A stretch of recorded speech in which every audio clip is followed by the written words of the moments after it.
quem aí, por acaso do futuro, achar essa gravação aí na posteridade, estamos aqui do ano de 2021 enviando nossas saudações.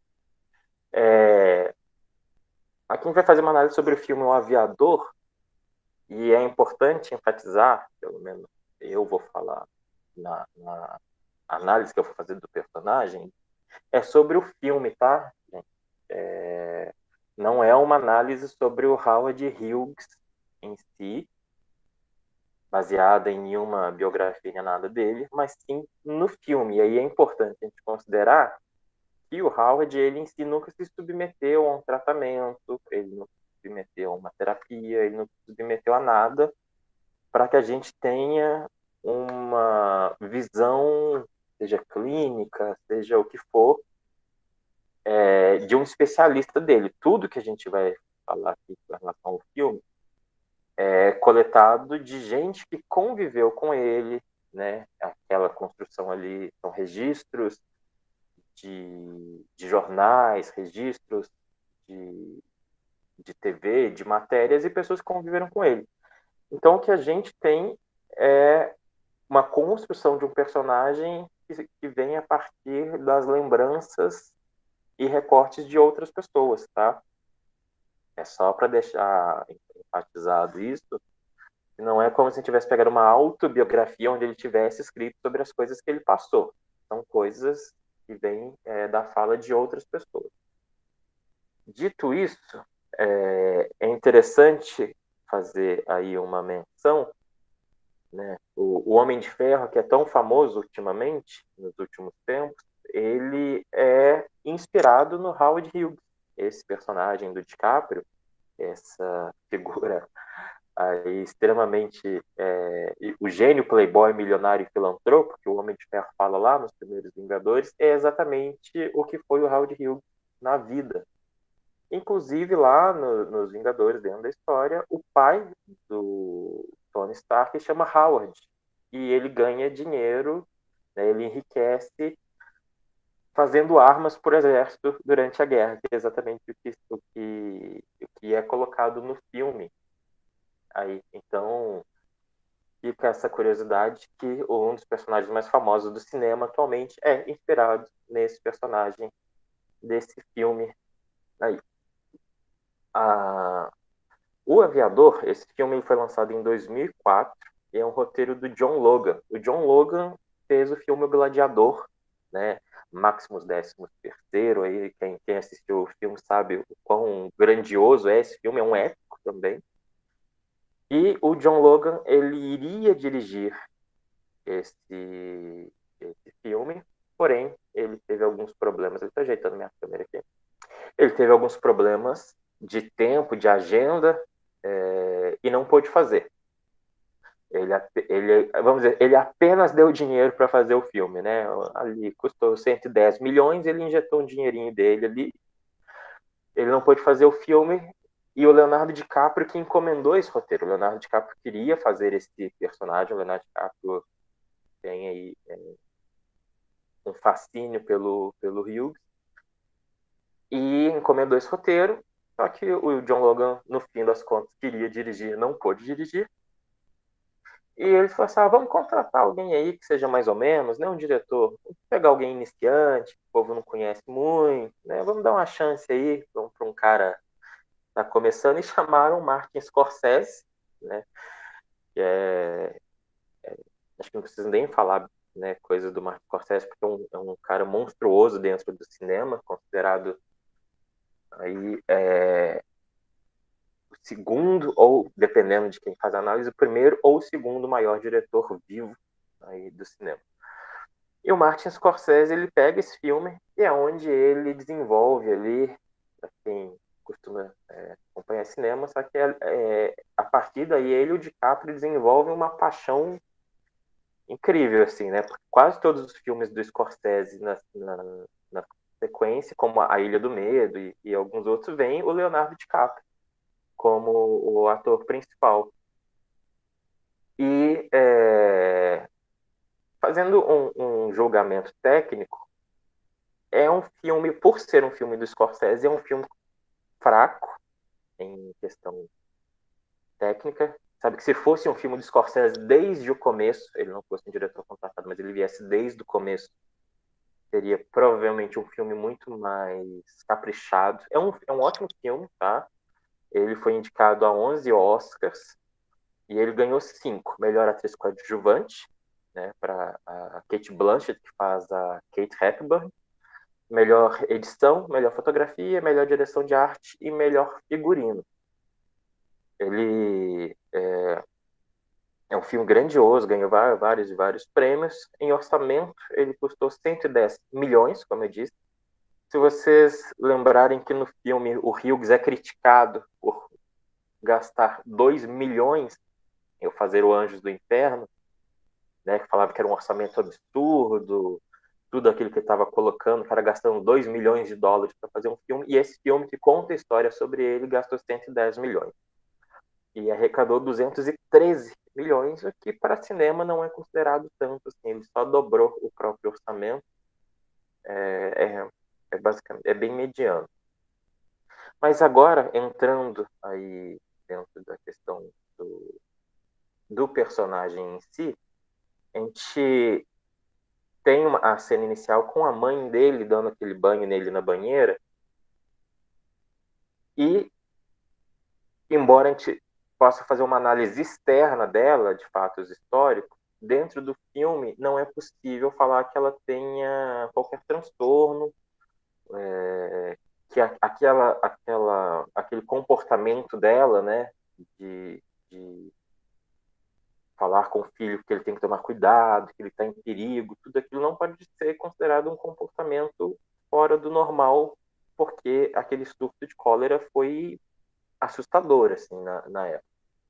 Existe um filme com Edward Norton, não me lembro o nome agora, que fala especificamente sobre aquela época, e você vê o quanto foi um período de medo para as pessoas. Então, todo o cuidado com saúde, com limpeza, com higiene, naquele momento era pouco. Então, dentro do filme, não dá para falar que a mãe dele teria uma neurose com limpeza nem nada do tipo. Tá? Aí, por isso que eu falei que eu vou fazer uma análise só do que é mostrado no filme.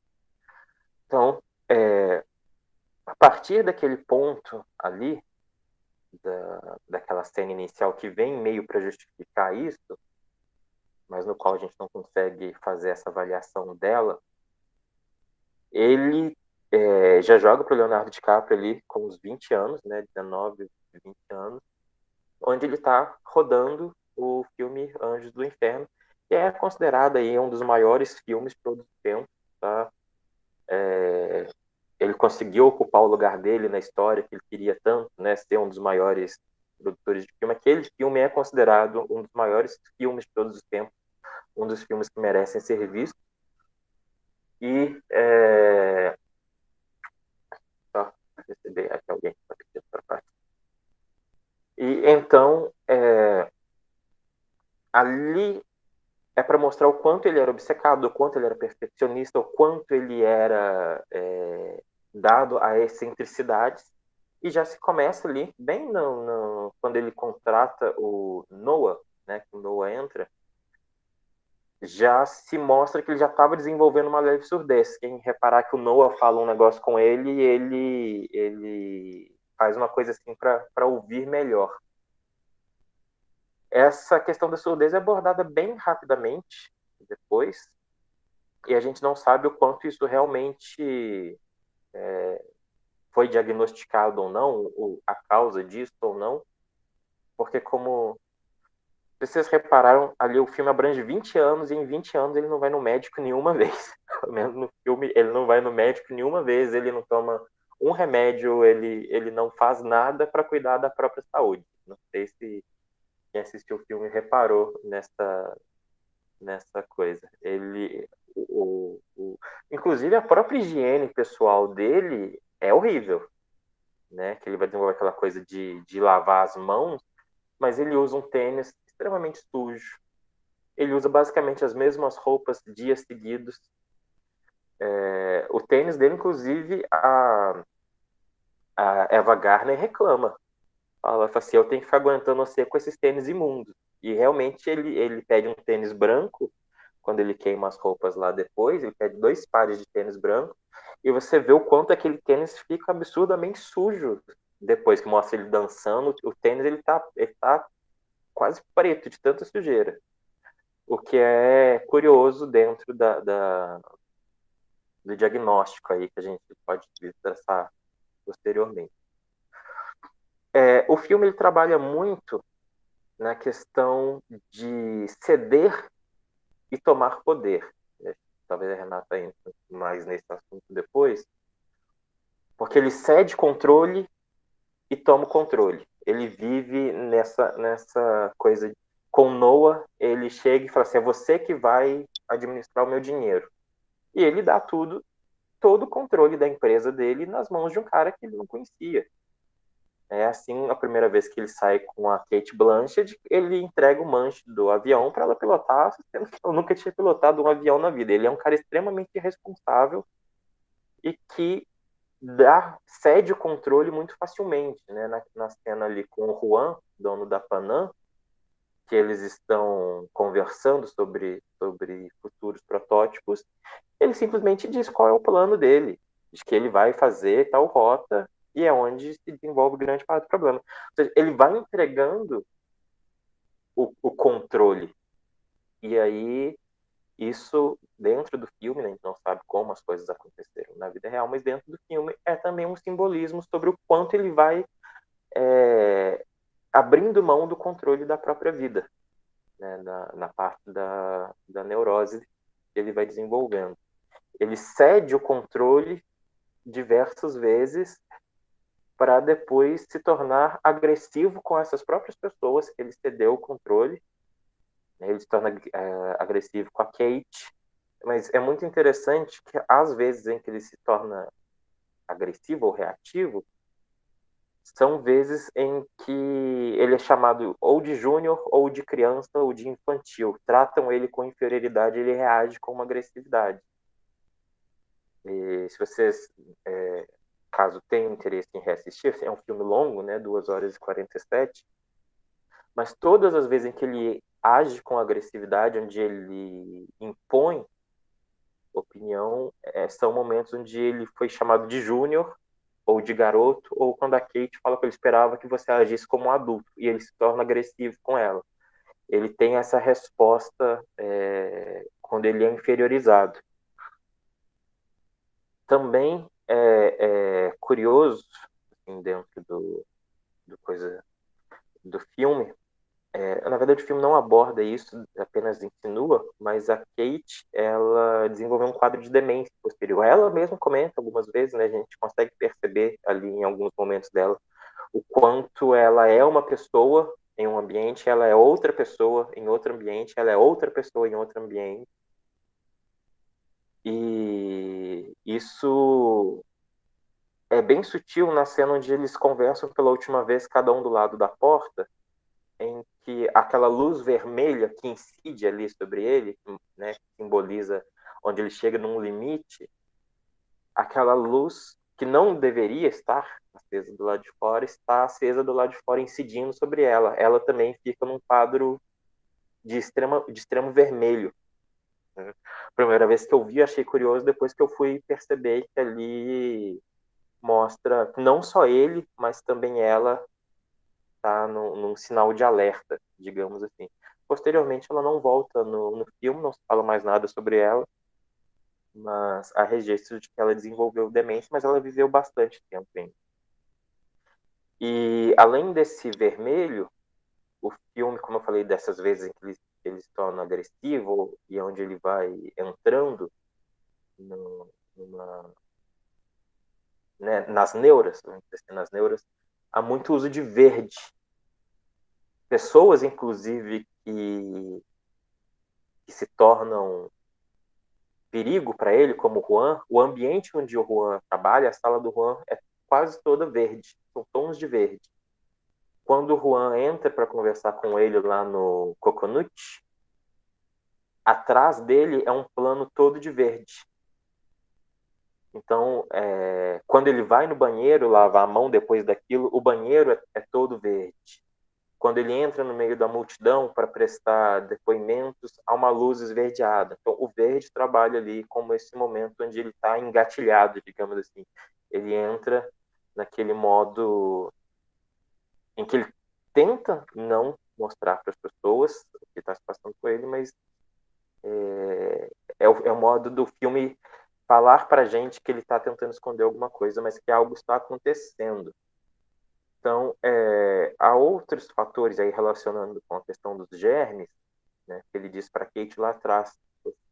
Assim, eu tenho a impressão de que tem coisas ali que eu sei que não estão ali, coisas que eu não consigo ver, que ele está relacionando com os germes. Porém, se você reparar, muito da ameaça dele, que vem das pessoas, são pessoas às quais ele não vê. Quando ele diz lá pro Noah no começo do filme, diga para aqueles caras. Esses caras nunca aparecem. Em nenhum momento ele vê essas pessoas. Eles são essa ameaça invisível, né? O, o governo que cancela o projeto com ele, que diz que não quer mais, logo ali quando aquele avião cai, é sempre comunicado também pelo Noah. Eles disseram isso, eles cancelaram.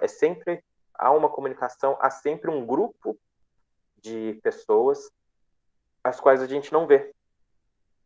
Então, há aí um simbolismo no filme também de que esses germes estão representando também essas pessoas, esse grupo de pessoas que são os acionistas da empresa, que são os repórteres. Né? Quando o filme está sendo feito, há só uma voz num rádio que notifica o tempo inteiro que ele é excêntrico, que o filme não está pronto, que o filme nunca vai ser feito. Essas pessoas nunca aparecem. Não sei se vocês repararam isso. Essas pessoas nunca aparecem. Esse cara do rádio nunca aparece. Essas críticas que vão sendo feitas, nunca há um rosto, nunca há alguém né, que exemplifique essa ameaça. Então, essa ameaça invisível que ele diz para ela ali, essas pequenas coisas, também está representado por essas pessoas. E aqui agora eu vou fazer uma breve contextualização histórica, a gente falando de neurose, neurose, neurose. Eu vou deixar isso para a Renata explicar exatamente ali o processo da neurose dentro da clínica, para que eu não esteja jogando ela no buraco, mas eu vou deixar ela para fazer essa coisa mais analítica. Eu só vou fazer uma contextualização histórica aqui rapidinho, para enfatizar o seguinte, eu fiz as anotações para não falar besteira. O termo neurose, ele vem do grego neuron, que é nervo, e osis, que é doente, né? Então, doente dos nervos. Esse termo foi criado por um médico escocês chamado William Cullen em 1787, exatamente para designar desordem dos sentidos de movimentos que seriam afetados pelo sistema nervoso. E durante bastante tempo, né, a neurose ela foi considerada um tipo de loucura, um tipo de psicose. É o Pinel que posteriormente vem a dizer que o neurótico, na verdade, seria um semi-louco. Ele, não, ele é um louco, mas não tanto. Né? É um louco do bem, digamos assim. E aí o Pinel, que no Brasil a gente tem como sinônimo de doido, né? Hoje em dia eu não sei, mas quando eu era criança eu falo assim, esse cara aí é meio Pinel, hein? É o nome de um psiquiatra que é o cara que vem falar isso. Fala assim, olha, o louco não necessariamente é um perigo para a sociedade, é o cara que literalmente rompe os grilhões ali, né? Que tira vários loucos do manicômio, que diz, olha, essa pessoa é doente, essa pessoa não é um perigo para você, ela não é um criminoso. Então, o Pinel se torna histórico aí por causa disso. Porém, em paralelo a isso, o Freud, né, o nosso querido Freud, que ele estudava na Áustria, né, e vai para a França, ele vai para Salpêtrière, E ele percebe que há algo diferente nesse tratamento dessas doenças neuróticas. Na clínica alemã, a gente estava o termo clínico anatômico. Vocês vão perceber isso, talvez se já não tiverem assistido aquela série O Alienista, onde eles abrem, né, a cabeça das pessoas e verificam o cérebro para encontrar normalidades nas pessoas com desordem. E era isso que acontecia naquele momento. Então, esse método clínico anatômico, ele buscava identificar onde no cérebro estava localizado o dano ou as causas, a anormalidade de certos comportamentos. Na Alemanha, né, a escola austro-alemã, eles estavam mais interessados no lado anatômico e fisiológico, ou seja, qual é a parte do cérebro que causa aquilo. Quando Freud vai para a França, e lá em Salpêtrière ele encontra Charcot, eles estão mais interessados no lado clínico, ou seja, o que é isso que é causado, não o que causa, mas o que é causado. E o Freud fica mais interessado, a princípio, pela questão do Charcot, que é por entender a doença e não só por descobrir onde ela está, até porque naquele momento a única coisa que podia fazer era esperar que a pessoa morresse para abrir a cabeça dela. Então o Freud falou assim, não dá para eu esperar a pessoa morrer, porque afinal eu quero curar a pessoa, ou seja, eu preciso da pessoa viva para que eu a trate. Então o Freud entra mais nessa questão de buscar o lado clínico, mas ele percebe que há, obviamente, uma necessidade de que as duas coisas se juntem em algum ponto. Ambas separadas têm suas forças, ambas juntas, né, têm suas forças. Porém, é nesse momento que a escola alemã decepciona um pouco Freud, porque eles passam a considerar, ali no caso da histeria e da neurose, como não há nenhum dano cerebral, não há nenhuma normalidade, aquelas pessoas não estavam doentes de verdade, sim fingindo, né? Vou olhar alguns termos históricos, e até tem naquela série horrível do Freud, mas tem lá o coisa falando, ele falou assim, não, essas mulheres não têm nada, assim, né? Quando abre o cérebro delas, não há nada. Então, assim, elas estão mentindo, é para chamar a atenção. Mas ali o Freud percebe que há algo clínico acontecendo e resolve investigar. Inclusive, o Freud propõe a histeria masculina. Aí só fazer um contexto histórico aí, que ele propõe a histeria masculina e ele é rechaçado, ele é ridicularizado. Ele, inclusive, acha um caso masculino, leva para análise, mas o Maynard e outros médicos o rejeitam. E aí, eu não sei se vocês sabem, mas a título de curiosidade, anos depois, o Maynard confessa por Freud que eles rejeitam aquela ideia porque vários daqueles médicos respeitados sofriam da histeria. E se o Freud trouxesse a histeria masculina à luz clínica, eles poderiam ser considerados inaptos a tratar. Portanto, eles atrapalham aí o desenvolvimento de um estudo porque eles não querem ser considerados doentes. Tá?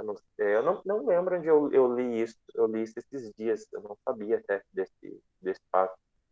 Então, Maynard e outros médicos da época sofriam da histeria masculina e vão contra Freud por causa disso, ridicularizando, difamando e tudo aquilo. Ou seja, o cara estava certo, né? Mas o sistema ali vai lá e tenta destruí-lo. Então, nesse ponto, o Freud tinha muito interesse nessa parte clínica anatômica, mas ele percebe que não vai dar para continuar nesse modelo. Então, o que ele vai fazer? Ele começa a criar na mente dele um próprio modelo.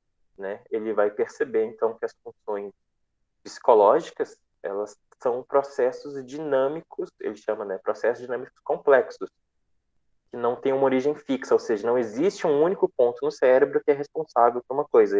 Esses processos, eles mudariam de lugar à medida que as pessoas fossem evoluindo e tal, fossem crescendo, e é onde Freud propõe um distanciamento da neurociência, e isso é importante, vou falar daqui a pouquinho. Não, ele não propõe um divórcio, ele propõe um distanciamento, né? Aquela coisa que foi assim, não, vai dormir no sofá, né? Neurociência, assim, hoje só esse tempo, vamos dar um tempo e vai visitar sua mãe, né? Vamos tentar restabelecer a nossa relação no futuro, porque ele diz que não dá para depender desse contexto anatômico, porque vai demorar muito, porque precisaria se mapear o cérebro de uma pessoa viva para descobrir o que está acontecendo enquanto ela tem um surto histérico, enquanto algo acontece.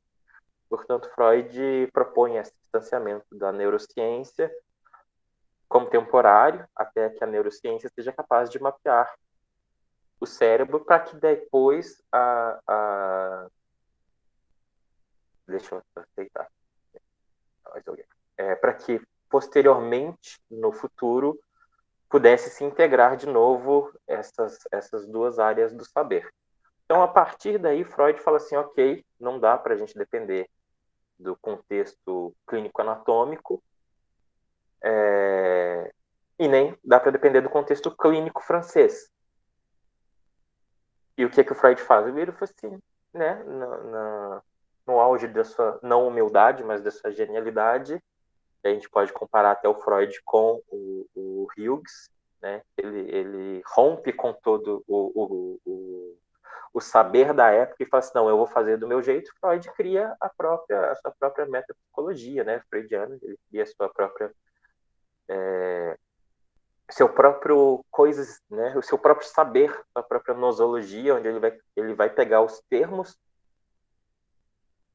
parecido com o que o Charcot fazia, só que ele pega os termos e aplica dentro do próprio processo dele.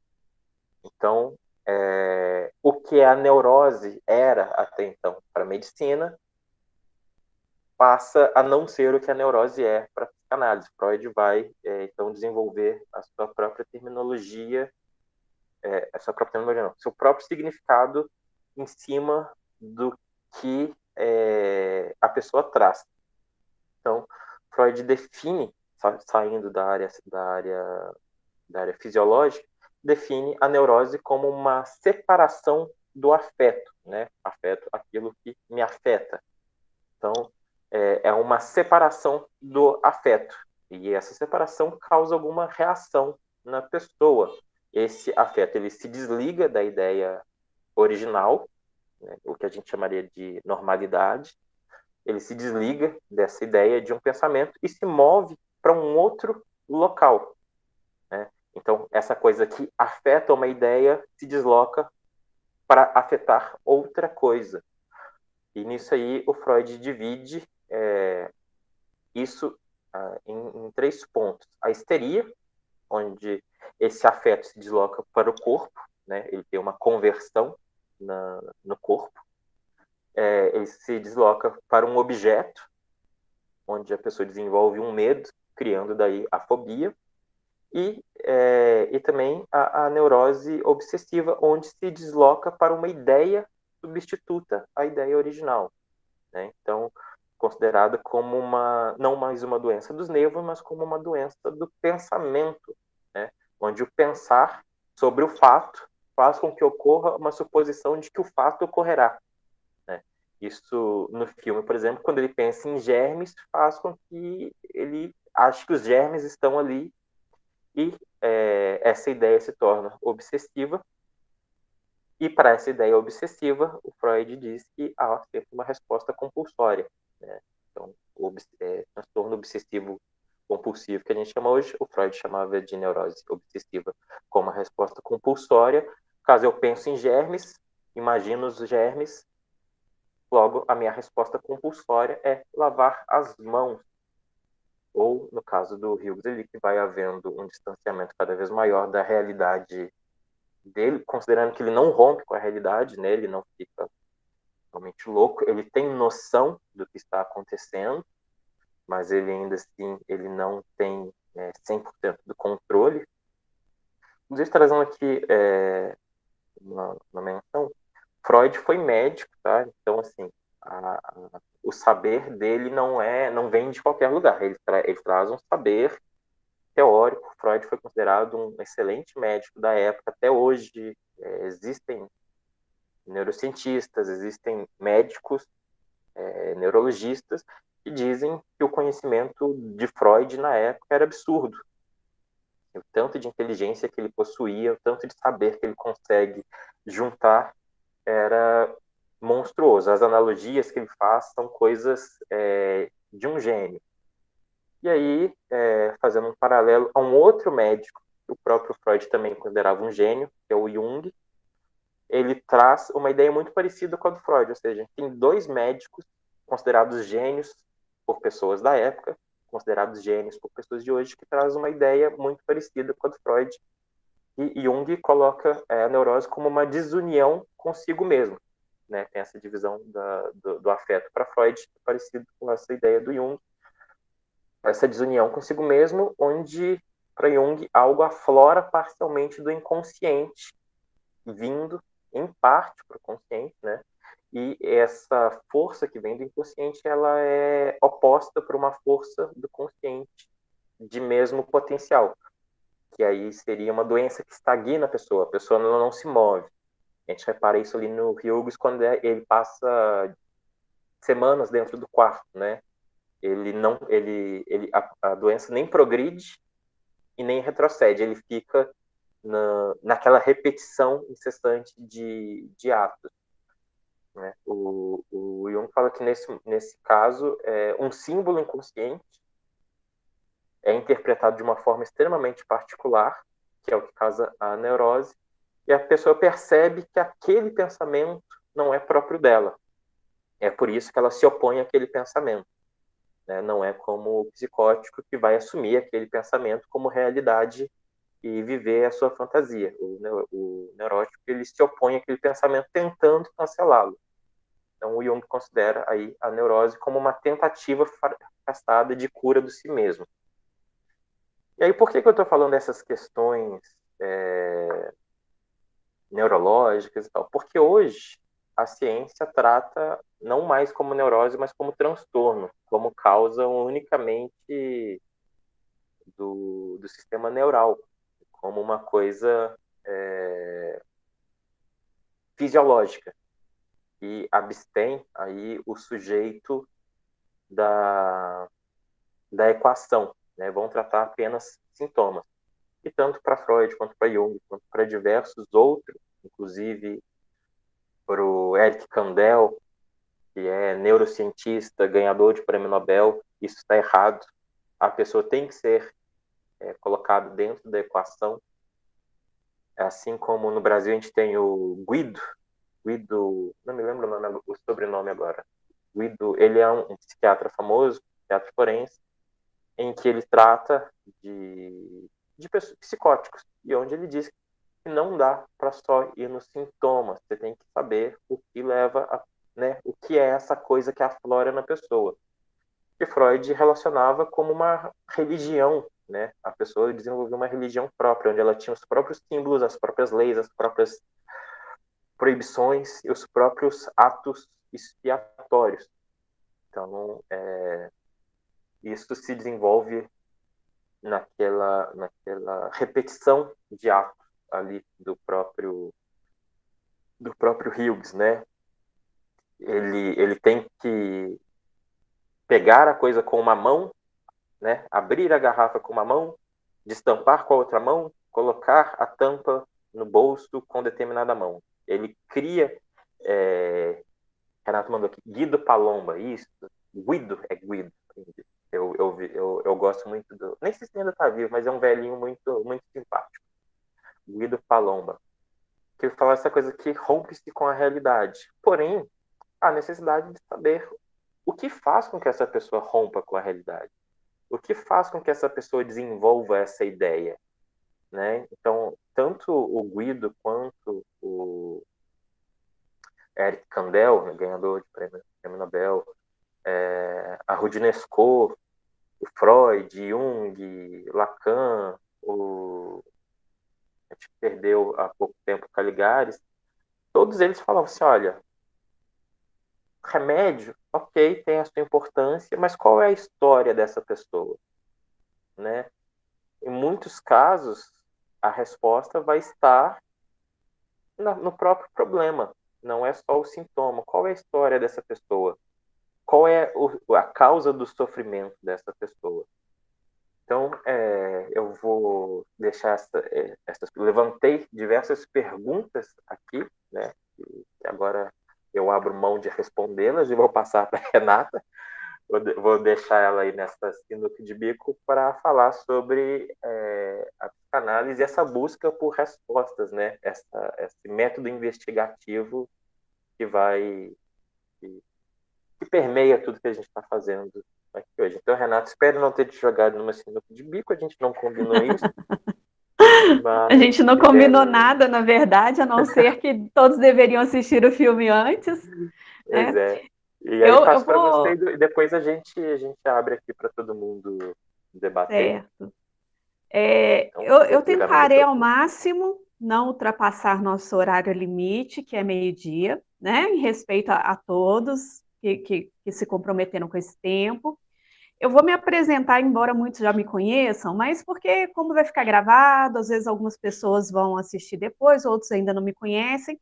Mas eu sou Renata, sou psicanalista, sou diretora do Instituto de Psicanálise e Desenvolvimento Humano, com sede em Conselheiro Lafayette, mas agora aberta a todo mundo através do evento da pandemia e da internet.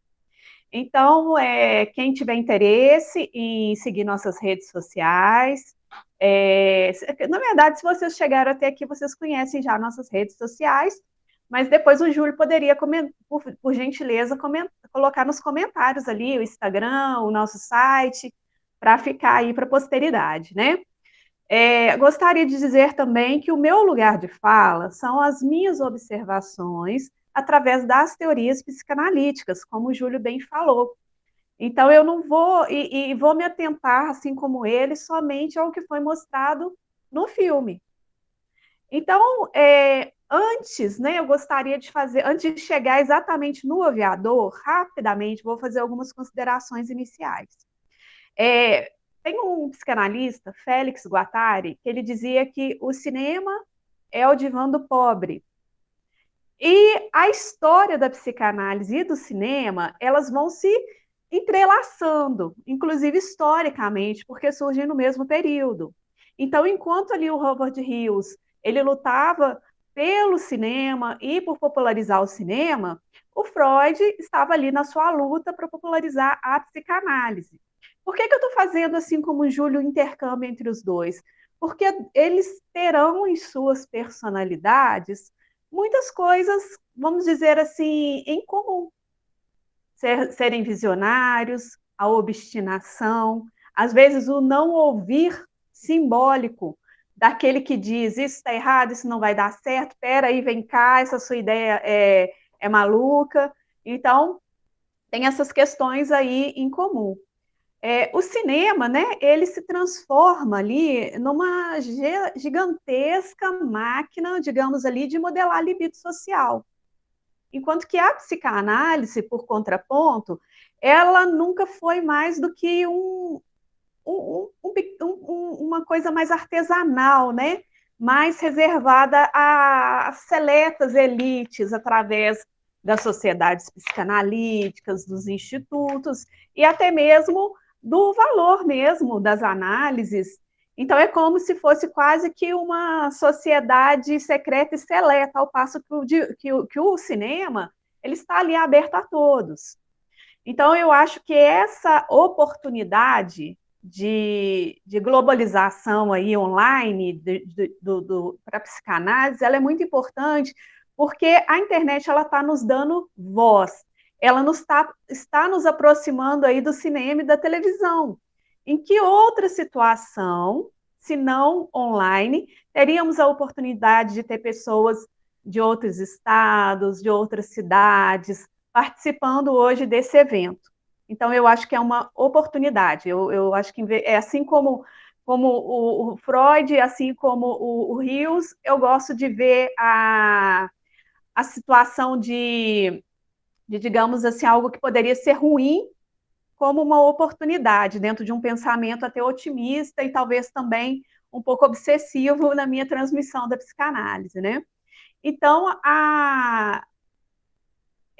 o Freud, ele, durante toda a leitura de suas obras, ele jamais deixou de recorrer ali à arte, para exemplificar suas teorias, seja através de obras literárias, seja também através do Michelangelo, do Leonardo da Vinci, por exemplo. Então, a arte e a literatura, às vezes, eu estou falando também da literatura até por causa da nossa parceria do evento, que é a Academia de Ciências e Letras, de Conselheiro Lafayette. Então, às vezes, ela serve ali como uma ilustração. Mas eu vou um pouco além, né, do que essa ilustração, né? O Freud, ele diria assim que os artistas, eles detêm mais saber sobre o inconsciente, às vezes, do que o próprio psicanalista. E o Leonardo DiCaprio, ele atuou com tal brilhantismo nesse filme, na minha humilde opinião. E aí, por curiosidade, eu vi uma notícia na internet, não sei se é verdade, de que ele próprio teria toque. E que ele quis financiar o filme. Então, eu acho que há aí uma identificação, né, como o Júlio já falou, com a história do protagonista, né?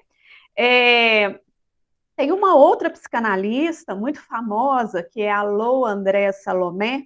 Alguns devem ter ouvido falar dela, quem ainda não, seria interessante até pesquisar uma figura, né? Ela teve um envolvimento aí com o Nietzsche, e ela falava o seguinte: será que o cinema, com a sua sucessão de imagens, seria análogo ao funcionamento psíquico? Isso ela estava falando lá em 1913, né?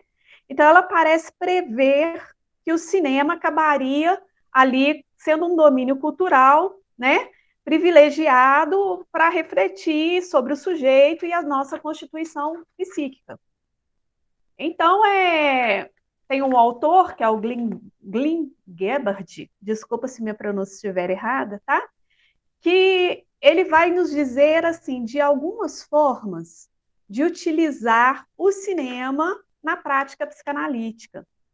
Então, ele vai dizer o seguinte, que o cinema, ele pode servir como uma explicação da mitologia vigente, né? Por exemplo, ali, filmes que vão captar a angústia pós-guerra. Ele seria um reflexo do inconsciente do seu criador.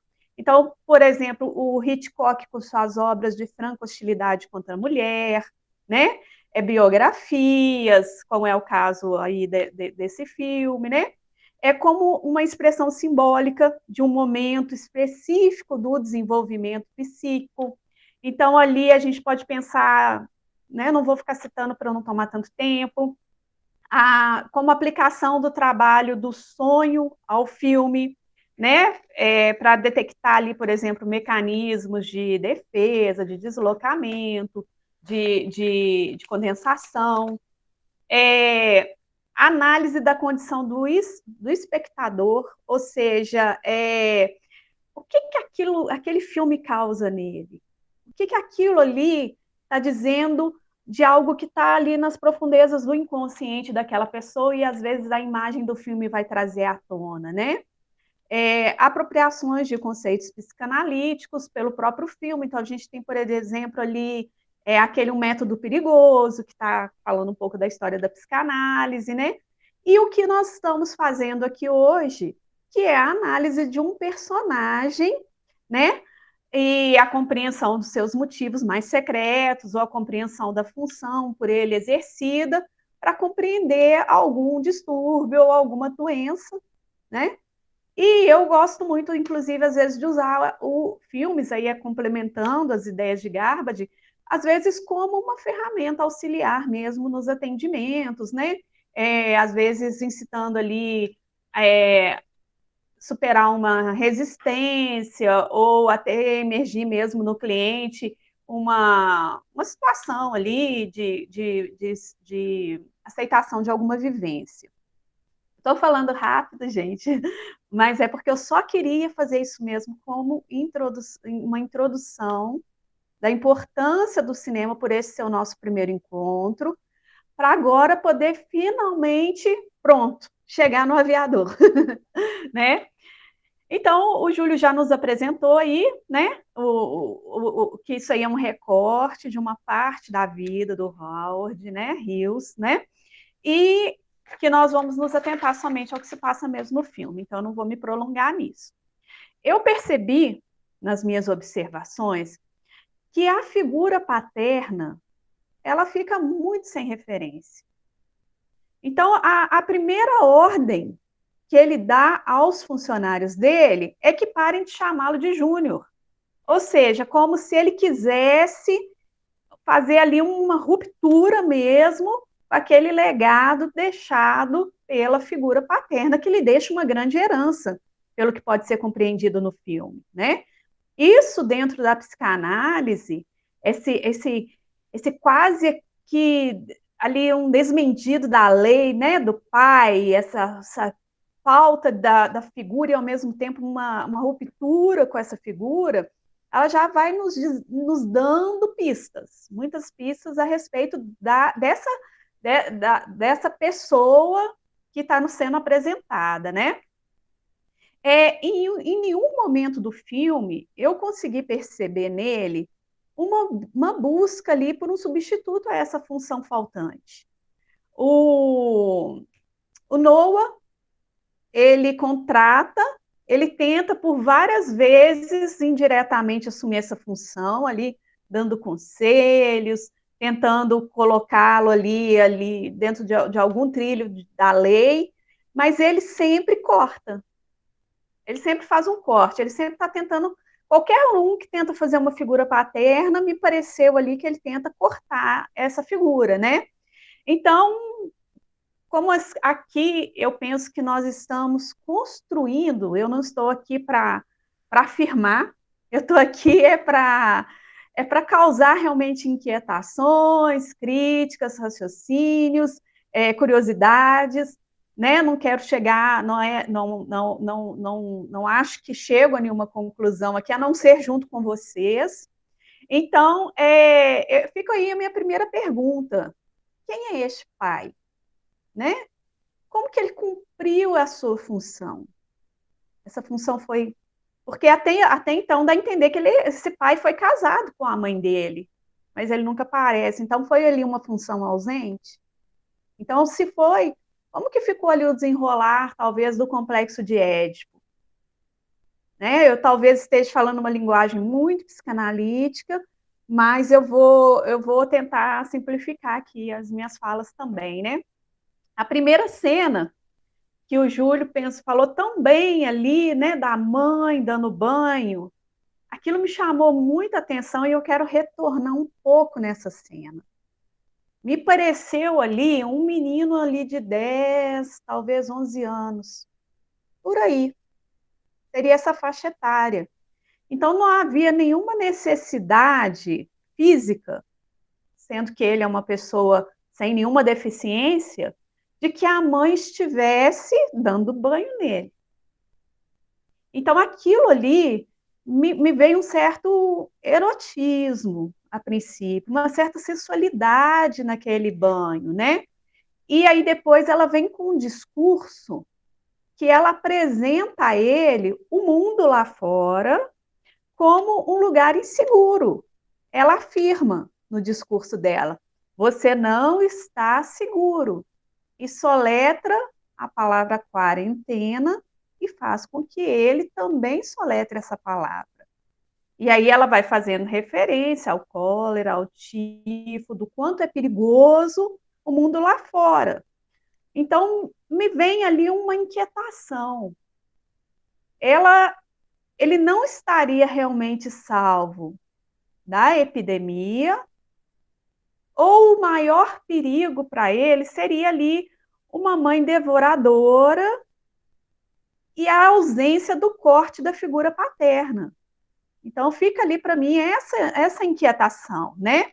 Então, nesse caso, fica me parecendo, e no decorrer do filme que mostra a vida adulta dele, vai se confirmando diante do meu olhar, né? A presença ali de uma ligação que vai permanecer com a mãe, quase que simbiótica, mesmo com a figura real dela faltante. E essa presença tão dominante da mãe, né? Também nos relacionamentos amorosos que ele virá a ter no futuro, principalmente com a Kate Hepburn, que ela quase que repete o discurso e as ações da mãe. Tem uma cena que ela vai cuidar dele quando ele cai de avião e machuca o pé, que ela praticamente reproduz, em outras palavras, e de outra forma, a mesma cena inicial. Então, parece que o complexo materno dele ali fica tão arraigado que até a forma como ele se relaciona com as mulheres, principalmente com a Kate, acaba sendo ali uma continuação daquela relação com a mãe, cuja triangulação no complexo de Édipo parece que não houve o corte paterno, né? E aquela cena do banho, ainda nessa cena, ela parece ali um incesto, né? Ela me pareceu me ensinou ali a ideia de um incesto, porque o olhar daquela mãe, às vezes me parece de muita admiração, às vezes de muito desejo, é como se ele fosse uma espécie de estátua que ela tivesse ali agachada, adorando, colocando esse filho ali realmente como um falo, né? E aí ela quer dizer assim, com aquela coisa, quarentena, evite o contato com todos. Então, dentro do contexto pandêmico, mas depois, na vida adulta, ele vai continuar evitando o contato com todos, seja exigindo de seus funcionários que usem luvas, que toquem nos objetos só através de toalhinhas ali, não sei se de pano de papel, seja através do próprio contato dele com as mulheres, que ele fala, a atriz é muito fácil de comprar, tem uma cena que ele faz isso, então é meio que como se essas mulheres continuassem sendo somente um objeto substitutivo dessa mãe. Pelo menos é o que me parece, tá, gente? É claro que todos podem depois contestar, que vai ter um momento de fala aí para todo mundo, né? Então, esse segredo muito típico ali dos atos incestuosos, né? Entre a mãe e esse filho, né? Que se torna um obsessivo, talvez, segue na vida adulta. Ele segue mantendo esse pacto com a mãe, né? Então, ele vai repetir também na vida adulta muitas coisas da infância, por exemplo, a preferência por sempre estar bebendo leite, a questão ali dos biscoitos, a fixação nas mamas aparece várias vezes. Eu quero nuvens que pareçam mamas. A questão daquele outro filme lá que ele cria até o sutiã meia taça para mostrar as mamas. Então, isso tudo reflete muito, na minha visão ali, a figura materna.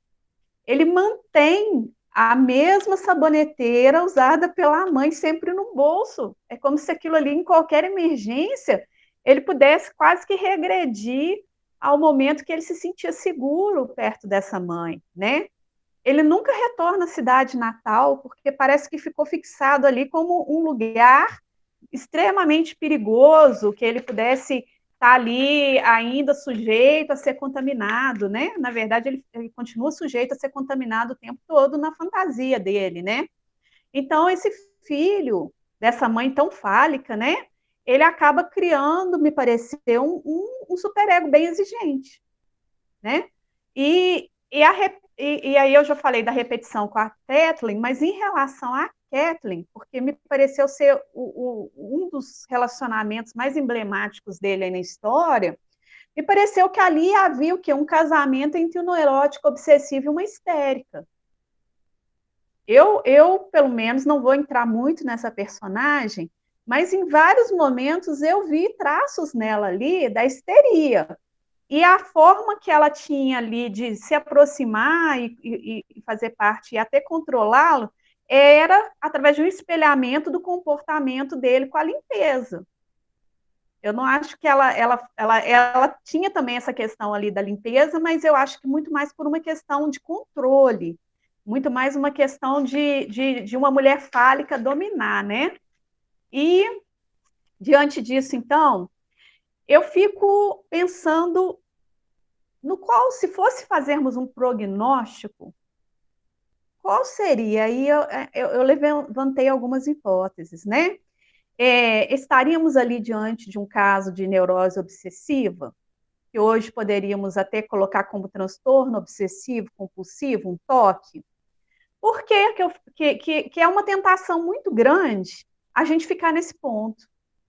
Ah, sim, ele tinha toque. É uma tentação inicial. Mas eu também vi traços ali de uma neurose fóbica, em vários momentos. Eu vou explicar melhor agora adiante por que isso. Também tem crises de angústia. Também tem ali uma certa traço psicótico ali de uma paranoia, que aí a gente já estaria indo para uma psicose, né? Então, eu convido vocês, né, junto comigo, a analisar essas possibilidades e talvez até no decorrer aqui da minha fala venham outras possibilidades, né? O Júlio já deu ali uma, digamos, espécie de introdução às neuroses e às psicoses, muito bem falado, né? Mas o Freud, ele vai nos dizer que uma distinção assim a mais radical entre a neurose e a psicose, né, seriam os conflitos interiores do indivíduo, né? A forma cujo significado vai lhe escapar, remetendo aos conflitos infantis recalcados, no caso da neurose, que seriam, numa análise, acessíveis pela transferência. Já na psicose, eles envolvem os conflitos entre o indivíduo e o mundo, né? Pouco ou dificilmente acessíveis pela transferência, mesmo com algumas revelações diretas do inconsciente. No caso ali da paranoia, lá em 1895, tá, gente? Estou pondo a data aqui, porque para a gente contextualizar, às vezes, porque muita coisa mudou, né? Então, ele vai classificar a psicose como confusões alucinatórias, a paranoia e a psicose histérica, né? No texto dele, As Neuroses de Defesa, ele refere-se a alguns pacientes que ele analisou que apresentavam boa saúde antes de adoecer. Ou seja, a psicose, às vezes, durante muito tempo, a pessoa age dentro de uma normalidade, algum gatilho, alguma coisa acontece, ela tem aquilo que, entre aspas, aqui eu vou chamar de surto, né? Então, há uma ruptura, como bem disse o Júlio, com a realidade. E a pessoa passa a agir dentro de um outro tipo de relacionamento com o mundo, né? Entretanto, assim, eu vou colocar outra coisa a respeito aqui da neurose, né? Vamos pensar na neurose entre um conflito entre o ego e o id. O mecanismo de defesa principal ali do neurótico seria a repressão, né? Na psicose, tem a questão da ruptura da realidade, que eu estou repetindo só para fazer sentido a minha próxima fala. E no caso, a paranoia é um distúrbio entre eu e o mundo externo. Ele está sempre ali com uma forte desconfiança de que o mundo externo é hostil, que as pessoas querem prejudicá-lo, de que as pessoas o estão perseguindo, e o mecanismo de defesa ali seria a forclusão, né? Então, o Freud ele vai falando ali, né, de uma questão totalmente fora do real, né? E aí ele vem nos dizer, lá naquela época também, né, das psiconeuroses de defesa, que ele cunha esse termo para histeria, fobia, obsessão e certas psicoses, né? Então, o que está evidenciado aí nessas psiconeuroses de defesa? um conflito defensivo, né? Então, tem uma palavrinha que eu acho muito importante colocar aí, que é a ambivalência, né? Entre um desejo inaceitável, por exemplo, desejo matar meu pai, né? A exemplo do Homem dos Ratos, que é uma obra muito conhecida do Freud, né? E a convenção, ali o acatar a lei, a ordem, o superego, né, do que é correto socialmente, moralmente aceitável, que aí diz, não posso matar meu pai, preciso protegê-lo. Então tem essa ambivalência, tem esse conflito, né? E aí vamos falar um pouquinho aqui, gente, eu estou indo rápido, né? Mas é porque eu quero que sobre um tempinho, do toque, né? Algumas informações rápidas aí só para a gente pensar, tá? Vou fazer como se fosse até um checklist, né? O início geralmente antes dos 21 anos e costumam progredir e persistir durante o longo da vida. É uma anormalidade na avaliação do risco. Tem uma dúvida patológica. O personagem, algumas vezes, ele tem essa dúvida. Será que eu estou ficando louco? Né? Ele pergunta ali para Kate, em alguns momentos. Uma necessidade de ter certeza de alguma coisa ou de uma perfeição naquilo que ele está fazendo. Consiste ali também em obsessões, que são ideias, pensamentos, impulsos ou imagens ali persistentes, que se originam internamente, são percebidos como intrusivos ou sem sentido para a pessoa, então isso também vem um conflito, né? Então, temas típicos aí desse conflito por exemplo, vou falar medos, tá, gente? De contaminação, é agressão, é a segurança ou o dano, é sexo, às vezes até promíscuo, se relacionar com várias pessoas até ao mesmo tempo. Ele faz isso ali com as atrizes, tem uma cena que uma atriz bate no carro dele por ciúmes, né? Tem a questão dos escrúpulos religiosos que ele não apresenta, preocupações físicas que ele também não vai apresentar aí nesse caso, mas né, como se fosse um checklist, necessidade de simetria ou exatidão. Então, ele tem essa necessidade. E aí, as formas que ele encontra no comportamento, né, para neutralizar isso, limpar, lavar, verificar várias vezes, ordenar, organizar de forma excessiva, contar, repetir e colecionar. Ele não mostra essa parte de colecionar, mas ele tem a questão do repetir. E aí, em relação ao repetir as frases, me ocorreu também uma questão ali de um pensamento acelerado. Às vezes eu acho que me dá uma impressão de que o raciocínio dele é tão rápido que o interlocutor não consegue dar a resposta no tempo dele, e aí ele tem que dizer assim, ele vai repetindo, é isso, vou fazer, entendeu? Até que vai aumentando tanto essa questão que ele começa a fazer como um ritual. Eu vou conseguir. Tem uma cena que ele até entra em crise, tem que ir para o banheiro, porque ele vai repetindo como se fosse um ritual, como se ele estivesse cortando a negativa do outro de que não seria possível fazer aquele feito, né? Tem estudos, aí eu já vou mais para a contemporaneidade, né?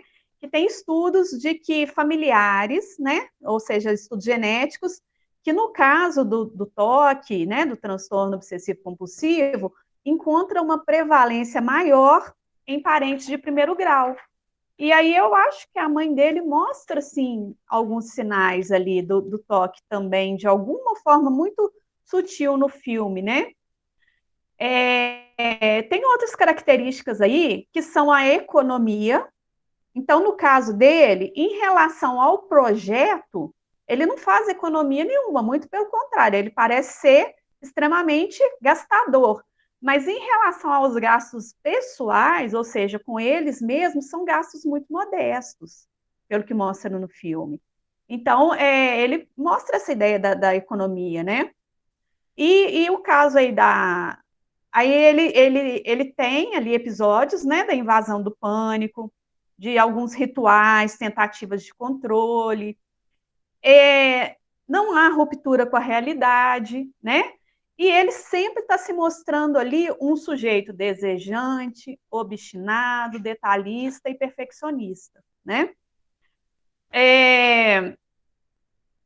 Eu vou agora passar aqui para a questão da neurose fóbica, tá? Sei que o nosso tempo está muito no finalzinho, gente, 15 de paciência. Nós iniciamos com quase 15 minutos de atraso devido às questões tecnológicas, né?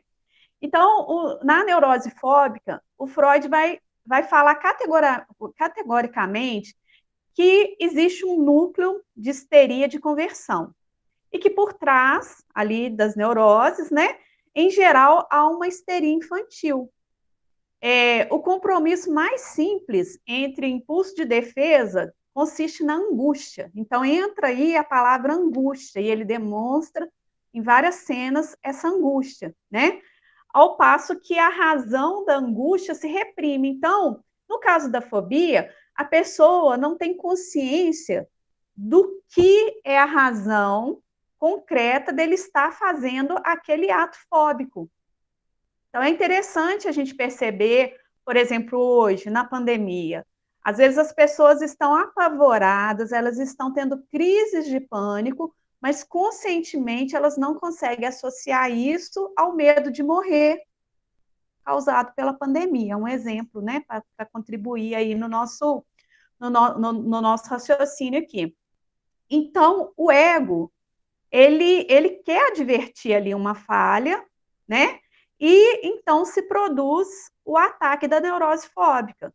Daí a disposição para desenvolver essa angústia que vai se ligar a uma situação específica, ou seja, um gatilho, mas esse gatilho inconsciente, né? Então, ela é um temor excessivo e persistente, relacionado com o objeto ou relacionado com o objeto ou situação que, obviamente, não são o que objetivamente seja a fonte significativa do perigo. Então, vamos pegar um exemplo muito simples: fobia por cobra, né? E a pessoa, ou por rato. A pessoa tem uma fobia terrível, não pode ver nem a foto de um rato, nem a imagem, nem pensar em rato, que ela tem um comportamento que é desproporcional. Ele é excessivo, ele é inexplicável. Ele fica fora de controle daquela criatura, né? Ele conduz a um evitamento da situação que ele teme. Ou seja, viu um ratinho ali no chão, a pessoa pula pela janela, ela sobe em cima da mesa correndo risco de cair, então é uma coisa totalmente fora. Mas é do rato que ela tem medo, ou o rato é só um representante simbólico daquilo que está no inconsciente dela. Então seria isso. A fobia não é do rato, do animalzinho que ela pode até só simplesmente pisar nele e matar. Não, é de algo que aquele rato está representando. E eu não vou poder entrar aqui em detalhes agora, porque senão viraria uma aula, né? E a gente está sem tempo já. Mas então, o que eu penso do nosso personagem, o aviador? Eu penso que ele é um fronteiriço, que ele tem ali, né, a neurose obsessiva, né, pelos atos delirantes ali de limpeza, e é aquela questão da mãe, né, e o imperativo da falta da lei. Eu acho que ele tem um delírio persecutório, que pode estar relacionado até ao ideal do eu, que é aquilo de quer realizar o desejo da mãe. Numa cena mostra que ele fez uma promessa para a mãe, que ele seria um grande cineasta aí, e também acho que aviador, né? O prazer dele me parece ser um prazer que sai ali por um objetivo de culpa, de ter que controlar a pessoa de todas as formas, e aí, no caso da Ava Gardner, aquelas escutas todas, né, na casa onde eles moravam, né, e no caso da psicose, seria ali a paranoia, né, aqueles delírios ali dele de perseguição, até um pouco de grandeza, né, então é como se, então tem ali alguns termos que são cunhados ali pelo Freud e por seus sucessores, né? Seria de esquizofrenia pseudoneurótica, transtorno de personagem limítrofe, neurótico obsessivo limítrofe, que é um transtorno mental, no caso, postulado, né? Pela presença de 2 ou mais sintomas de doença mental, como a ansiedade, a histeria, as neuroses fóbicas ou obsessivo-compulsivo. Os pacientes, geralmente, eles apresentam sintomas de ansiedade que disfarçam um transtorno psicótico, né? E aí, as minhas observações finais aqui, no caso da distração dele, da surdez, se seria seletiva e depois, devido a ele estar sempre ali naqueles ambientes, realmente se tornou uma surdez real, porque ele passa a usar aparelhos, inclusive no telefone, para conseguir escutar, né? A questão do perfeccionista, que é mostrado ali na reedição dos filmes, nos rebites do avião, em outras situações. Determinismo, detalhista, obsessivo, visionário, muito atento, que seria ali eu ter um traço paranoico. O fato dele pagar sempre em dobro, que me parece ser um pouco ali do obsessivo, né? A questão da ruptura com o legado dos pais, de colocar ali o Noah, como ele fala para o Noah, você é minha voz, né? Ou seja, ele tentando ali o máximo de um distanciamento das pessoas, um isolamento, não está sendo tão acessível. O hiperfoco dele, ele tem um hiperfoco muito acentuado, que aí vai um pouco ali para as psicoses, né? Quando ele ignora sempre os conselhos dos outros, mas então seria ali a rejeição que eu já falei da figura paterna, a ruptura da lei, que vem numa frase que ele fala em relação às câmeras, né, para filmar, alugue se puder, roube se for preciso.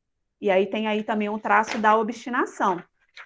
O raciocínio extremamente ágil, que me faz pensar até num pensamento acelerado, né, a repetição das frases, o padrão dos alimentos, para finalizando aqui, né, o fim da meta da pulsão dele, né, que é quando ele cumpre aquilo ali, imediatamente ele tem que buscar um novo desafio, ele nem comemora, é uma festa lá que eles estão comemorando um feito, e ele já está pensando no próximo projeto. Bom, gente, essas aí são as minhas observações, tá? É o que eu consegui condensar aqui, e agora a gente poderia abrir, né, Júlio, uns 10, 15 minutos para os demais também fazerem seus comentários, seria muito bom. Eu vou desligar meu microfone. E agradeço a todos que estão aqui participando imensamente. Está aberto, e quem quiser comentar, quem quiser fazer críticas positivas, negativas, como diria o Capitão Planeta, o poder é de vocês. Alguém falou alguma coisa para não ficar chato. Eu falei que vocês podem falar, se vocês ficarem calados, vai ficar muito feio para mim. Tá, gente, primeiro eu gostaria de parabenizar vocês pelo projeto. Eu achei a ideia muito boa. Eu achei a explanação de vocês brilhante. Eu acho que vocês abordaram praticamente tudo, assim, não tem... Vocês conseguiram condensar, acho que todo conhecimento cinematográfico, histórico, psicanalítico, levaram em consideração a literatura. Eu acho que todas essas áreas do conhecimento foram abordadas aqui. Achei o filme muito bom, né? A ideia é muito boa. E parabenizar mesmo pela explanação de vocês, pelo que vocês fizeram aqui. E queria só fazer alguns comentários assim que eu observei no filme. A Renata falou bem assim, a respeito daquela cena primária, da relação dele com a mãe, e eu também percebi essa mesma coisa, né, dessa mãe dominadora, que dentro da psicanálise, o Laplanche fala muito da teoria da sedução generalizada, que ele fala que todos os afetos são dentro da questão edípica, né, ninguém escapa ao Édipo, o Édipo é universal, mas ali a gente percebe uma sedução para além do que seria uma sedução cotidiana, da vida cotidiana das pessoas, assim. E eu acho que isso influenciou muito na relação dele com as mulheres. Eu percebi que ele faz uma divisão, qual é o tipo de mulher que ele escolhe para se casar e qual é o tipo de mulher que ele só tem relações sexuais, né, eventuais. Percebi também essa compulsão, eu acho que 2 palavras resumiram muito bem ele, assim, é o domínio e a compulsão. Ele é muito, talvez essa identificação eu percebi uma identificação com a mãe, né? Nessa questão dominadora. Então, ele tem muito essa questão do domínio em todas as das áreas da vida dele, e, ao mesmo tempo, ele tem essa compulsão por mulheres relacionado aí a esse relacionamento dele com a mãe. Queria falar também a questão dele com o dinheiro, e eu acho bem característico essa ambivalência da neurose obsessiva, né? A pessoa, ao mesmo tempo que ela faz uma coisa, ela faz outra. Talvez ali dentro de um mecanismo de defesa da formação reativa também. Porque ele gasta muito dinheiro e também não gasta. Tem uma cena que eu achei muito interessante, que ele vai almoçar com a família da esposa dele, aí ele fala assim, a matriarca da família da esposa fala assim, a gente não se importa com dinheiro. Aí ele fala, vocês não se importam porque vocês sempre tiveram dinheiro, né? Então, ele tem muito e a neurose obsessiva é muito específico isso, nessa relação com o dinheiro. E também eu achei interessante, só voltando aqui, a questão da limpeza, essa ambivalência dele, porque ele limpa excessivamente e, ao mesmo tempo, esconde uma sujeira. Eu acho que a limpeza é uma formação reativa do desejo da desordenação, né? Porque, por exemplo, quando ele está lá trancado dentro daquela sala de cinema, ele mantém tudo bem organizado, até a questão da urina em garrafinhas, está limpando tudo o tempo inteiro, está lavando as mãos o tempo inteiro, mas está sem tomar banho, está usando papel e está deixando aquelas montanhas de papel ali. Então, para mim, eu entendo isso como uma formação reativa. Limpa excessivamente, mas, na verdade, o desejo talvez seria a desordenação, estar em contato com essa sujeira aí, né?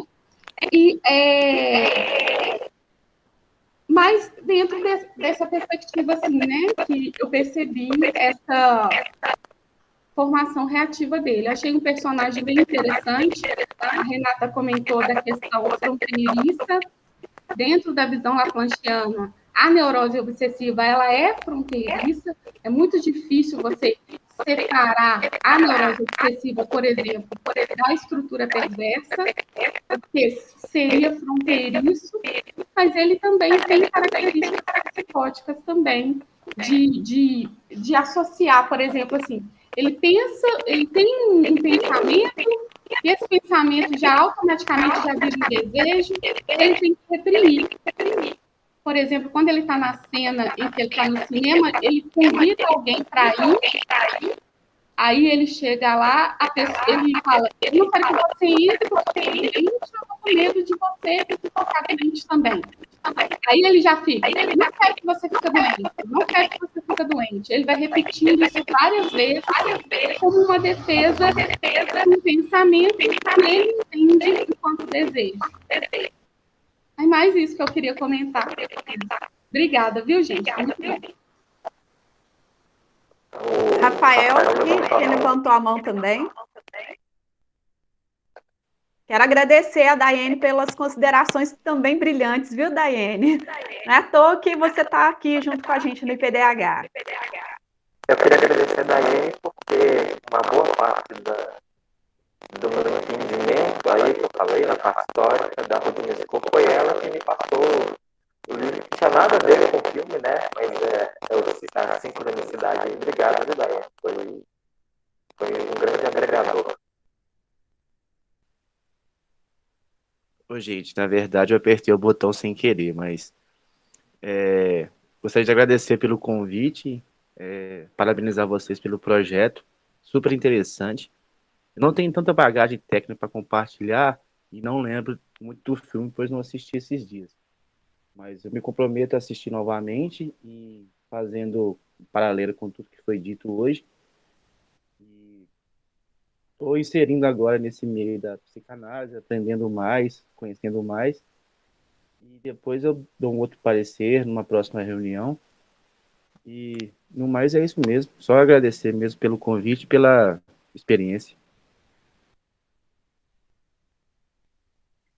Nós também agradecemos, Rafael, por você e todos os demais terem tirado um tempinho de um sábado de manhã. Sabemos que não é fácil, para poder estar aqui conosco, né?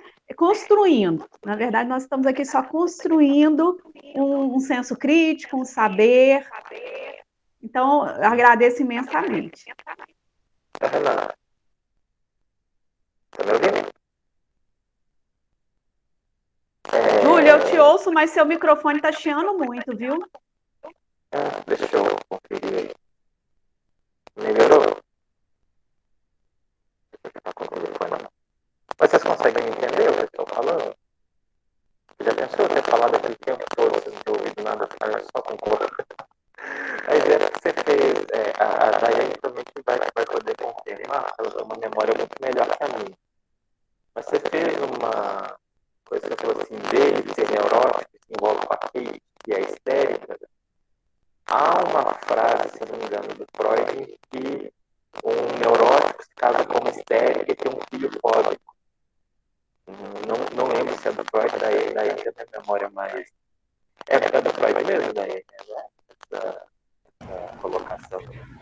Assim, eu não sei dizer se é realmente uma frase do Freud, mas eu acho que foram conclusões que as pessoas começaram a perceber, porque naquele período, né, as pessoas se davam dentro dessas classificações, era mais comum, né, as mulheres terem histeria e os homens terem neurose fóbica, devido ao contexto social em que eles estavam, né? As mulheres tinham muita repressão sexual, que está muito relacionado à questão da histeria.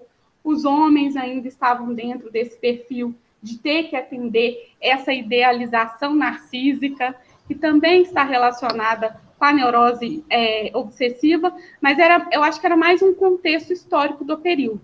Hoje em dia, a Renata sabe muito bem disso, que às vezes mulheres podem ter neurose obsessiva, homens podem ter neurose histérica, às vezes uma pessoa pode ter sintomas das duas neuroses, né? Então, essa classificação hoje, ela não se dá exatamente assim, mas naquele período era muito comum isso que você acabou de falar. Mulher histérica, o marido é obsessivo com uma criança fóbica.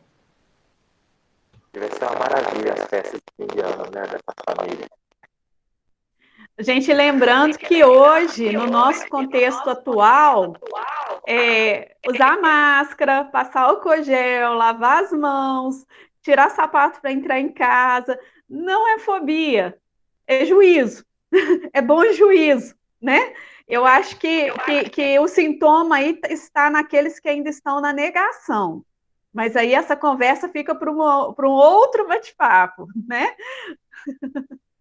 Que aí seria falar de outras coisas, de outros mecanismos aí. Aquela minha fala no começo de que não dá para falar se ela tem uma neurose ou não, é exatamente pelo esse contexto. Hoje em dia não dá para se dizer que uma pessoa que chega da rua, né, tira a roupa ali e tudo, que seja uma pessoa neurótica, né, dado ao contexto. Eu não lembro, se eu posso no livro, tem um filme com o Eduardo Norton que mostra esse período de cólera, o quanto era triste e pesado, tudo, em dado histórico interessante. E aí, para o próximo filme, a Renata me mandou em off esses dias uma ideia. Eu acho muito bom. Eu, inclusive, já vi algumas vezes. Né, tem um dos meus filmes favoritos. Eu queria que ela sugerisse o filme para a próxima. Então, eu sugiro a gente assistir o filme Entre Abelhas. Entre Abelhas é um filme nacional. Não vou adiantar nada sobre ele para que todos possam fazer a sua análise crítica, mas eu sugiro que o próximo seja Entre Abelhas. E aí, se o Júlio já estiver de acordo, a gente já fecha nesse, né, Júlio? Eu gosto muito do filme. Como o Rafael estava falando mais cedo, o cinema brasileiro, graças ao esforço dos seus idealizadores, né? Não dá para depender de incentivos de governo, nada, mas os próprios idealizadores têm elevado o cinema a um nível excelente de qualidade. E esse filme apresentado é um filme grande parte produzido pelo pessoal do Porta dos Fundos, mas é um drama excelente. Eu acho que é tudo muito bem construído. Inclusive, há várias cenas de terapia nesse filme, né? É uma dramédia, né? Ele tem elementos de comédia para aliviar ali um pouquinho, mas é um filme... Júlio, mas guarda essas considerações para o dia. Não vem antecipando, não. Tá? Eu queria pedir... Júlio, só te interrompendo rapidamente, para me não esquecer, eu acho que está chegando com delay aí para você. Tira uma foto da tela para a gente ter, se o pessoal autorizar, para a gente poder divulgar depois do evento. Quem puder abrir aí a foto rapidinho.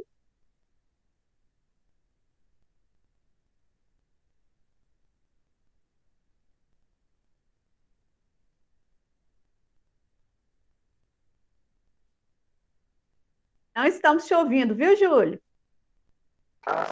Desculpa, gente. É muita coisa para... É só dar um print aí. Eu vou tirar a tela aqui do computador, porque do telefone eu não consigo. Aí eu vou colocar o layout aqui no mosaico, assim aparece todo mundo. Tá? Vocês esperam só um minutinho. Prontinho. Quem puder abrir a câmera, aí estamos. Eu vou colocar minha xícara aqui, que o Júnior elogiou minha xícara. Eu vou deixar minha xícara em paz. Deixa eu dar o print aqui. Espera aí, sorriam. Também passou perfume, né? Prontinho. Então vamos encerrar, Júlio?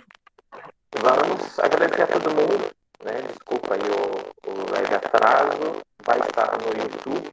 Eu não sei o que houve, porque eu testei tudo quinta e sexta e funcionou maravilhosamente. Então, ao vivo, né? Como o Faustão, quem sabe faz ao vivo. Né? Mas a gente gravou a reunião, vai estar lá no YouTube na íntegra.